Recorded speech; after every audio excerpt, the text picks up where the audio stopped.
شیطان اور نفس ان دونوں کی چالیں بڑی خطرناک ہوتی ہیں، اور اللہ سبحانہ و تعالیٰ نے قرآن کے اندر شیطان کی چال کو کمزور قرار دیا اور نفس کی جو چال ہے اس کو قوت والی چال قرار دیا۔ اللہ سبحانہ و تعالیٰ نے فرمایا کہ ان کید الشیطان کان ضعیفا، بے شک شیطان جو ہے اس کا مکر کمزور ہے، وہ اتنا قوت والا نہیں ہے۔ کس کے مقابلے میں؟ نفس کے مکر کے مقابلے میں۔ اور دوسرے مقام پر اللہ سبحانہ و تعالیٰ نے فرمایا ان کیدکن عظیم، بے شک تمہارا مکر جو ہے وہ زیادہ خطرناک ہے۔ کہ جو نفس کی چال ہوتی ہے وہ انسان سے گناہ کروا کے رکتی ہے، اور اس کی مثال میں آپ کے سامنے یوں دیتا ہوں کہ جو شیطان ہوتا ہے، شیطان انسان کو کوئی نہ کوئی گناہ کرانے پر آمادہ کرتا ہے۔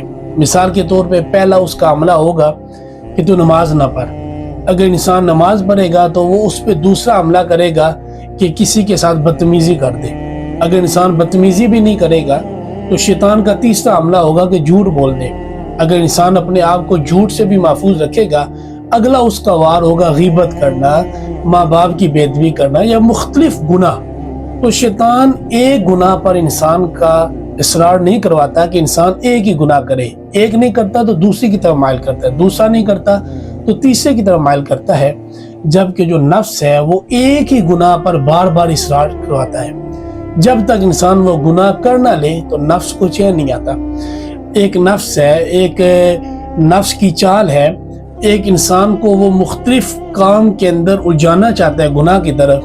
اب اگر وہ کسی کام میں مشغول ہو گیا، اس گناہ کرنے سے وہ باز ہوا، تو آدھے گھنٹے کے بعد دوبارہ نفس کی چال ہوگی کہ انسان اسی گناہ کو دوبارہ کرے۔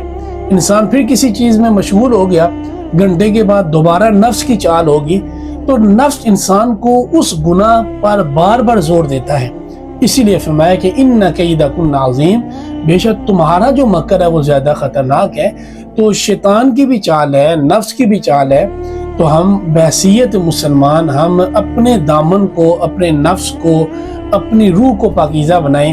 اور کسی عالم نے کہا تھا کہ نفس کو اپنا غلام بنا لو ورنہ نفس تمہیں اپنا غلام بنا دے گا۔ تو اس قول کے مطابق ہم نے اپنی زندگی کو قرآن و سنت کے مطابق گزارنا ہے، تاکہ ہم نفس کو اپنے کنٹرول میں رکھ کر عبادت الہیہ یا قرآن کی تلاوت یا انسانیت کے حقوق کی طرف ہم بڑھ سکیں۔ تو اس کو اپنی زندگی کا اہم ترین مشن بنا لیں۔